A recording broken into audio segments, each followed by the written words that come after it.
নমস্কার সকলকে, কেমন আছেন আপনারা? আমি পায়েল হাতাখুন্তির নতুন আরেকটি ব্লগ ভিডিওতে আপনাদেরকে স্বাগত জানাই। আজকে আমি বানাবো হায়দ্রাবাদি পনির। হায়দ্রাবাদি পনির বানানোর জন্য সবার প্রথমে পনিরগুলোকে এরকম লম্বা লম্বা শেপে কেটে নিয়েছিলাম।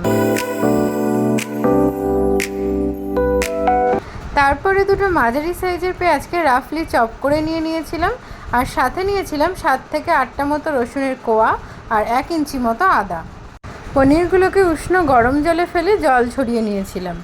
তারপরে কড়াইতে দিয়ে দিয়েছিলাম 3 থেকে 4 চামচ মতো রিফাইন অয়েল, আর সেই রিফাইন অয়েলের মধ্যে লম্বা করে কেটে রাখা পনিরগুলোকে দিয়ে দিয়েছিলাম।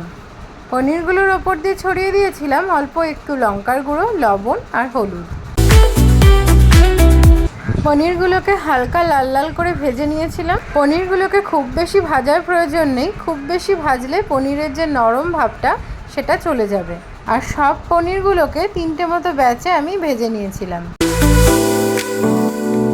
পনিরগুলো ভাজা হয়ে গেলে ওই তেলের মধ্যেই আমি রাফলি চপ করে রাখা পেঁয়াজ, রসুন আর আদাটাকে দিয়ে দিলাম।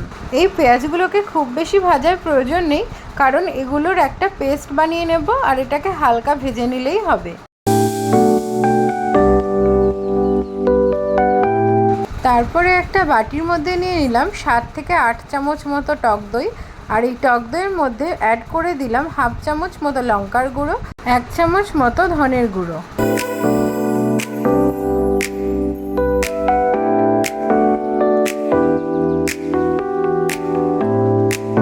টক দইয়ের মধ্যে সমস্ত মশলাগুলোকে অ্যাড করার পরে এই টক দইটাকে খুব ভালো করে ফেটিয়ে নিলাম।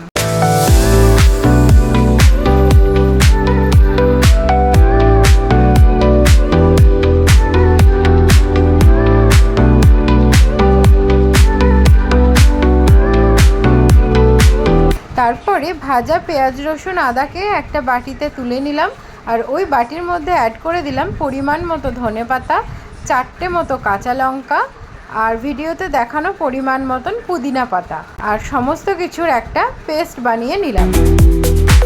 কড়াইতে দিয়ে দিলাম 1 চামচ মতো ঘি, আর ঘিটা হালকা গরম হলে তার মধ্যে 3টে মতো শুকনো লঙ্কা অ্যাড করে দিলাম, 4টে মতো এলাচ দিলাম, 2টো মতন লবঙ্গ দিলাম, আর একটা দারচিনি দিলাম। এটাকে হালকা করে নেড়ে চেড়ে নিলাম। এই সময় গ্যাসের ফ্লেমটা অবশ্যই লোতে রাখতে হবে, আর তার সাথে অ্যাড করে দিলাম 8 থেকে 9টা মতো গোলমরিচ। আমি এই রান্নায় গোটা গোলমরিচই ব্যবহার করি, আপনারা চাইলে এই গোলমরিচটা গুঁড়ো করেও ইউজ করতে পারেন এই রান্নায়। তারপরে পুদিনা পাতা, ধনে পাতা, পেঁয়াজ, রসুনের যে পেস্টটা বানিয়ে রেখেছিলাম সেটাকে কড়াইতে অ্যাড করে দিলাম। দেখুন কালারটা কি সুন্দর এসেছে, ঠিক এইরকমই কালারটা আসবে। যখন এটা কষানো হয়ে যাবে তখন তার মধ্যে 1/2 কাপ মতো জল অ্যাড করে দেব, আর সাথে দিয়ে দেব পরিমাণ মতো লবণ, আর টেস্টটাকে ব্যালেন্স করার জন্য অল্প একটু চিনি। আমি এই রান্নায় লঙ্কার গুঁড়ো বা কাশ্মীরি লঙ্কার গুঁড়ো কোনোটাই ব্যবহার করিনি, সেটা ব্যবহার করলে তরকারির কালারটা এত সুন্দর আসতো না, হালকা রেডিশ হয়ে যেত। তারপরে এটা ফুটতে শুরু করলে আমি তার মধ্যে অ্যাড করে দেব ফেটিয়ে রাখা দইটাকে, আর দইটা অ্যাড করার সময় কিন্তু গ্যাসটাকে অবশ্যই লো ফ্লেমে রাখতে হবে, নইলে দইটা কেটে যাওয়ার সম্ভাবনা থাকবে। দইটাকে ওই গ্রেভির সাথে 2 থেকে 3 মিনিটের জন্য ভালো করে মাখিয়ে ফুটতে দেব।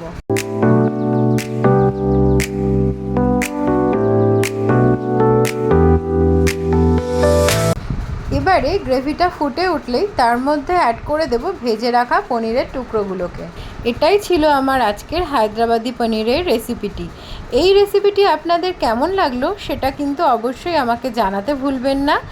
আমার এই রেসিপিটি অন্তত একবার বাড়িতে ট্রাই করার জন্য অনুরোধ রইল আপনাদের সকলের কাছে। আমার রান্নাগুলো বা রেসিপিগুলো যদি আপনাদের ভালো লেগে থাকে তবে অবশ্যই আমার চ্যানেলটিকে সাবস্ক্রাইব করে নেওয়ার জন্য অনুরোধ রইল আপনাদের সকলের কাছে। পনিরগুলোকে গ্রেভির সাথে ভালো করে নাড়িয়ে চাড়িয়ে মাখিয়ে নেব এবং 1 থেকে 2 মিনিটের জন্য লো ফ্লেমে রেখে দেব, আর তারপরে অ্যাড করে দেব 1 চামচ মতো গরম মশলার গুঁড়ো, আর 1/2 চামচ মতো কসুরি মেথি। কসুরি মেথি পাতাটাকে দুটো হাতের সাহায্যে ক্র্যাশ করে তারপরেই তরকারিতে অ্যাড করব। এটাই ছিল আমার আজকের হায়দ্রাবাদি পনিরের ফাইনাল লুক। দেখা হচ্ছে আপনাদের সকলের সাথে আবার পরবর্তী ভিডিওতে। ততক্ষণে সকলে ভালো থাকবেন, সুস্থ থাকবেন, সাবধানে থাকবেন।